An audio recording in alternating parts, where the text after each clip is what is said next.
68th Anti-Aircraft Missile Regiment of Russian forces. The General Staff of the Armed Forces of Ukraine reported that the 92 and 6 radar station of an S-400 missile system was disabled, confirming the target was successfully destroyed. Ukrainian missile forces also struck the radar company of the 336th Radio Engineering Battalion of the Russian 336th Radio Engineering Regiment. Damage to the unit's equipment and machinery has been confirmed. As of today, there are 12,000 North Korean soldiers stationed in the Kursk region.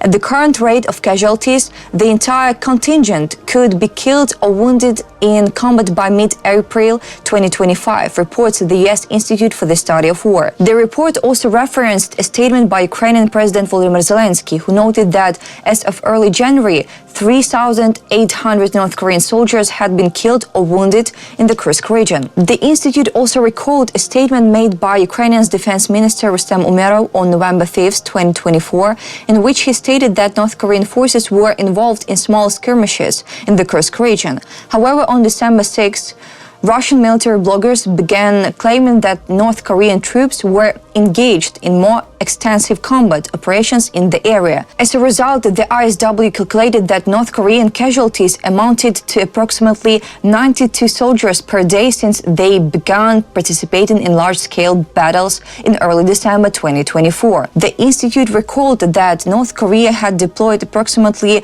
12,000 soldiers to the Kursk region. They speculated that the entire North Korean contingent could be killed or wounded within approximately 12 weeks, roughly by mid-April 2025, if North Korean forces continued to sustain such high casualties in the future. North Korean forces will likely continue to suffer a larger ratio of wounded to killed in action, as is typical for armed conflict. And it is unclear if or when injured North Korean soldiers return to combat.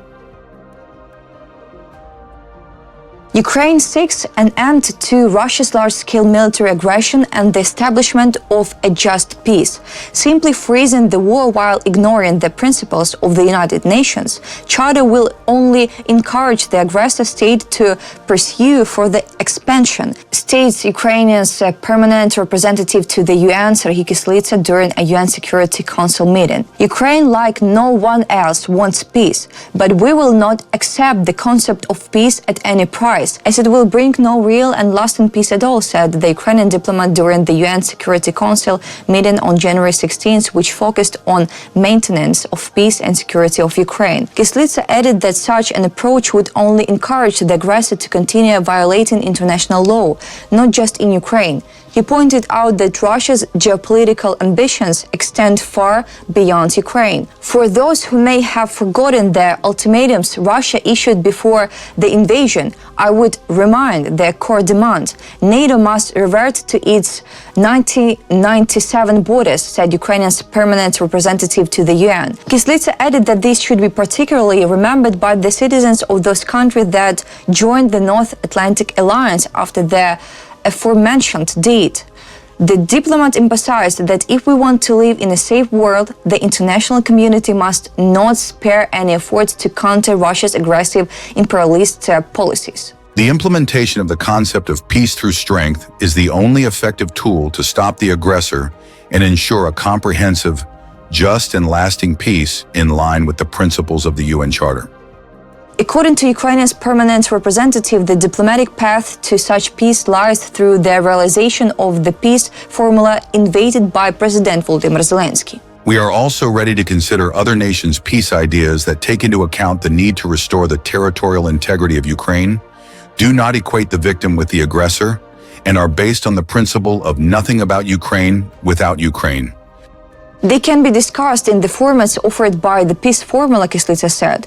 The UN Security Council meeting on January 16th was convened at the request of Slovenia and the US, who had previously consulted with the Ukrainian delegation. The topic of the meeting was the discussion of the situation in Ukraine in connection with Russia's military actions. The day before, President Volodymyr Zelensky stated that for Ukraine to return to the negotiating table with Russia, it needs security guarantees.